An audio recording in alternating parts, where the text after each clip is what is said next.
Welcome back, everyone, for another deep dive. This time, we're trading our scuba gear for something, well, a little less glamorous.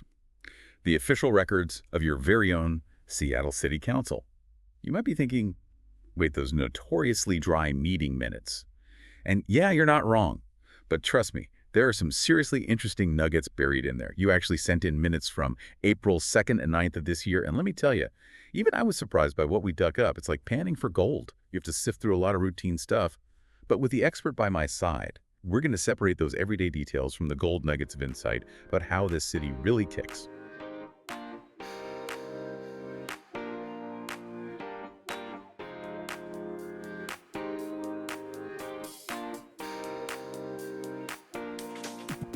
It's always a pleasure to dive into a new set of documents, and these are particularly intriguing. City Council minutes often fly under the radar, but they're a treasure trove of information about the nitty-gritty of local government. Right off the bat, the April 2nd meeting minutes throw us a little curveball. Council members Morales and Strauss were both running a bit behind. Now, I know a minute or two might seem like no big deal, but in the grand scheme of a tightly orchestrated meeting, every second counts. A tiny detail like that can actually tell us a lot about how things work behind the scenes. Is this a one-time thing, or could it hint at a power dynamic between council members? Maybe Morales and Strauss are on a powerful subcommittee or leading a critical project, or maybe they just need a better alarm clock. Either way, it sparks a curiosity, doesn't it? And speaking of Councilmember Strauss, it seems he missed the April 9th meeting entirely. This time it was an excused absence, so we can only speculate about what important business or brunch plans kept him away. You know, those absences, especially when they become a pattern, are like little clues about the people behind those titles. It reminds us that even city council members have lives outside those chambers. They get sick, they have other commitments, and yes, sometimes they just run late. Now let's talk proclamations. hmm These are always fun because they give us a glimpse into what the council considers noteworthy. The minutes mention council members Moore and Wu presented one, but the topic remains a mystery. It's like a city hall cliffhanger. It's like finding a missing piece of a puzzle. Was it something lighthearted, like honoring a local sports team or celebrating a cultural festival? Or was it a more serious proclamation addressing a pressing social issue? Whatever it was, it clearly caught the council's attention. And get this, a whopping 24 people signed up for public comment that day. That's not just your average zoning debate, my friend. Something was definitely brewing in Seattle that week. We see some familiar names like Gary Lardizabal and Jason O'Golnick, those local government meeting superstars who never miss a chance to speak their minds. But then there's a whole bunch of new names, which tells me this was no ordinary meeting. A high volume of public comment often points to a particularly contentious or important issue on the table. It's a good reminder that those public comment periods aren't just for show. They're a vital channel for citizens to make their voices heard, to challenge decisions, and to hold their elected officials accountable. And speaking of holding the city accountable, there's a curious detail about Ordinance CB 112-760, which involves appropriating money to pay certain claims from the week of March 18th. Now I know what you're thinking. Appropriating money sounds like a snooze fest. But bear with me. While it might not be as glamorous as, say, a heated debate about a new park or development project, these routine financial transactions actually reveal a lot about how a city functions. It tells us about the city's financial obligation, its priorities, and even its potential vulnerabilities. And you know what else caught my eye? The Seattle LGBTQ Commission and the Community Involvement Commission, they had a bunch of new appointments. 4, to be exact.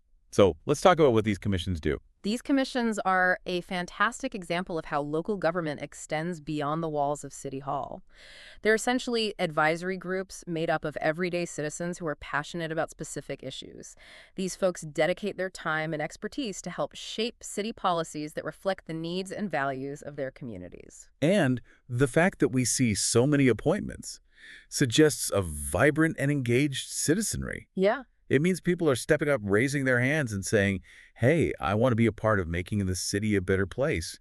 That's something to celebrate, wouldn't you say? Absolutely. It's a powerful reminder that we all have a role to play in shaping our communities, but we're not done with those city council minutes just yet. There's a whole other layer of intrigue waiting for us, and it involves some serious labor negotiations. We'll get to that right after a quick break. All right, deep divers, let's plunge back into the world of Seattle City Council minutes with the April 9th meeting. Remember Councilmember Strauss, who was fashionably late to the April 2nd meeting? Well, he's officially excused this time around. 2 excused absences in a row. Maybe those rumors about his marathon coffee breaks are true. Or perhaps he's off negotiating a major city deal. Whatever the reason, it's clear that Councilmember Strauss keeps us guessing. Speaking of intriguing details, let's talk about CF 314512, the vacation of an alley. Now, I know you're thinking vacation for an alley. Did it get a timeshare in Palm Springs, too? Not quite. Vacating an alley essentially means the city is giving up its claim to that public space.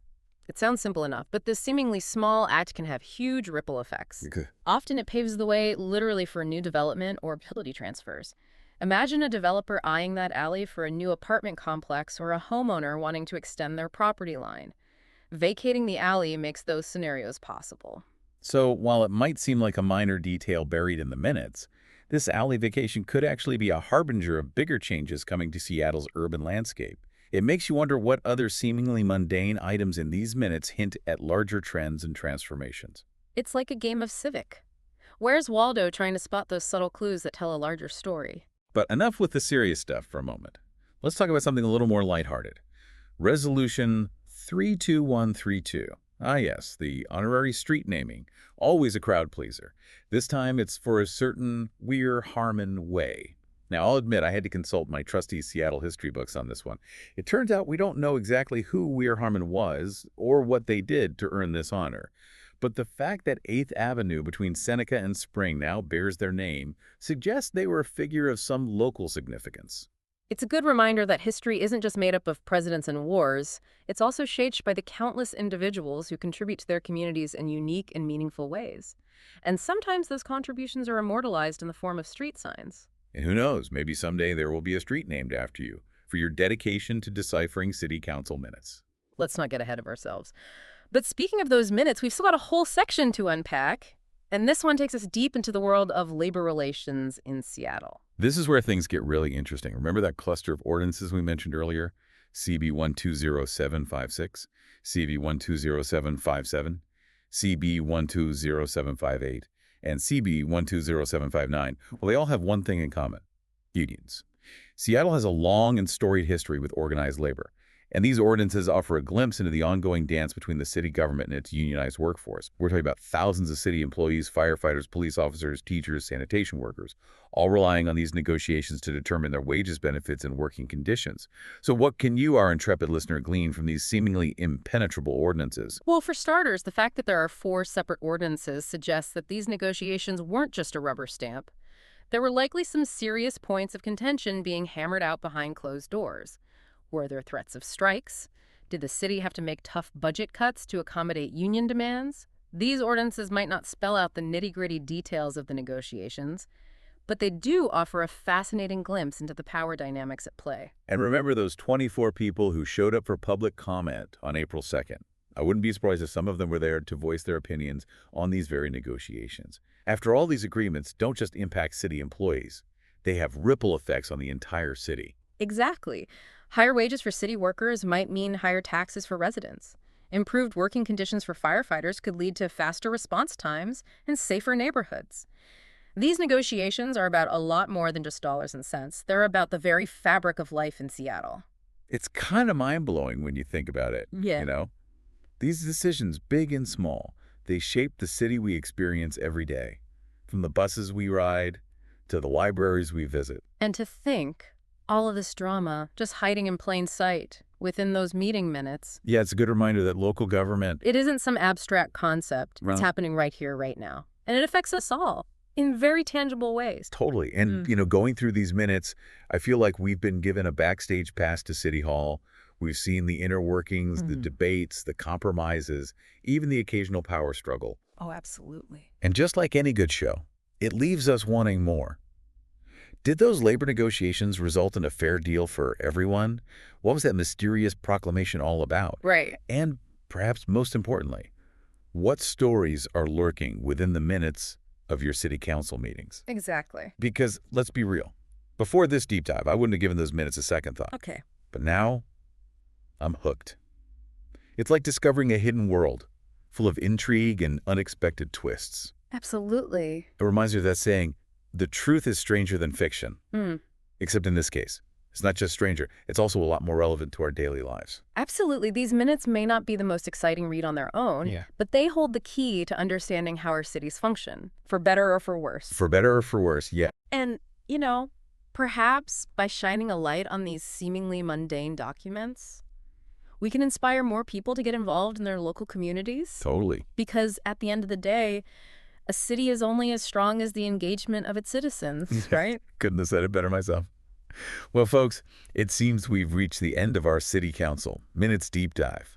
Who knew those pages could hold so much intrigue? I know, right? Really does. It Yeah. just goes to show that you can find fascinating stories in the most unexpected places, even in the dry world of government documents. That's right. Huge thank you to you, our listener, for providing the inspiration for this deep dive. Remember, knowledge is power, and sometimes that knowledge is just a City Council meeting minutes away. Keep exploring, deep divers, and we'll catch you next time.